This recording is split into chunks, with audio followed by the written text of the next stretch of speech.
want to thank you for coming tonight, and for those of you who are viewing this on the internet. We want to take an opportunity to lay some truths out and to establish some principles that go along with the Christian faith. Just a brief introduction to what we're about to do. I know churches all over the world are praying for revival. And because of that, many people are coming to Christ. The challenge is that very few of these new converts have the opportunity to be exposed to the principles of the Word that we're going to lay out. There are 20 of them that we'll go through in 20 separate lessons. But very few people have an opportunity to go through these lessons to go beyond just knowing about something to where they actually are living in and experiencing the truths that God has for us. So in this preparation time, as these principles are being presented, we found this really started about 30 years ago, actually, when we were having in our church new Christians coming to Christ.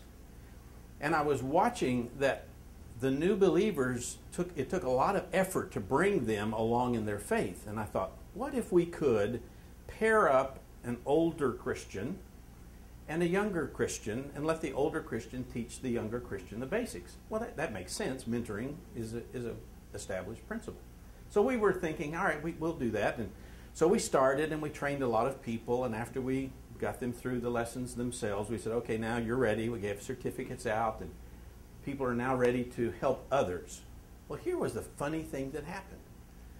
When these older, more mature Christians began to prepare themselves to share their faith with other people, we noticed that the teacher, the mentor, the older believer, started getting more benefit out of it than the younger new Christian, because one of God's principles is if you want to keep something, you give it away. Mm-hmm. And as we saw people begin to give their faith away, it's really humbling when somebody says, after you finish teaching prayer, to say, oh, is that how you pray? Oh, you're teaching on tithing? Oh, so you tithe, right? You tithe? Well, what do you do when you mess up and you need forgiveness? Is that how you do it? And it forces us, those of us who are walking in the faith of Christ, to say, wait a minute, is that really what I am doing? So we assume, because you're taking time to listen, that you have some basic points of agreement that we're going to assume as we go forward. Number one is that there is a God. Number two, that we need help. Number three, that God's Word is an authority structure that we can count on.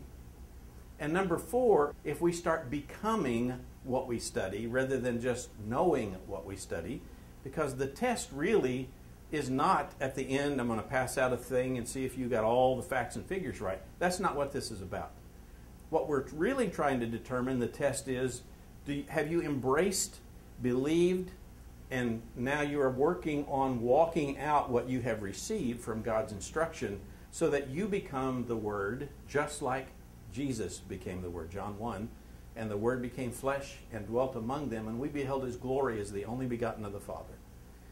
It would be wonderful if after we walk through this and we help others find their faith and their place, that we could say, yes, the Word has become my flesh. It lives in me. So that when others see you, they can see Christ in you, not just teachings, not just facts and figures, not just principles, but can really understand that you are now a living representation. That's what mentoring is all about, because you will receive as much or more as the people that you are trying to aid and assist in their faith. So, as we go through these lessons one by one, week after week, my desire is that you come prepared to say, Lord, let that truth be in me. Let that live in me. Don't let me just know it. Don't let me just understand it here. Let it become part of my belief system. That's really what we're talking about. So, the name of the series is Adopt a Lamb. It's on the internet free at our website, adoptalamb.com. These tapes will be presented and posted there over time. And we hope and pray that as God blesses our efforts to be involved in His kingdom and part of what He's doing in the earth, that this will become something that's used by a lot of people in a lot of places. Pray with us to that end. So we want to begin with lesson number 1.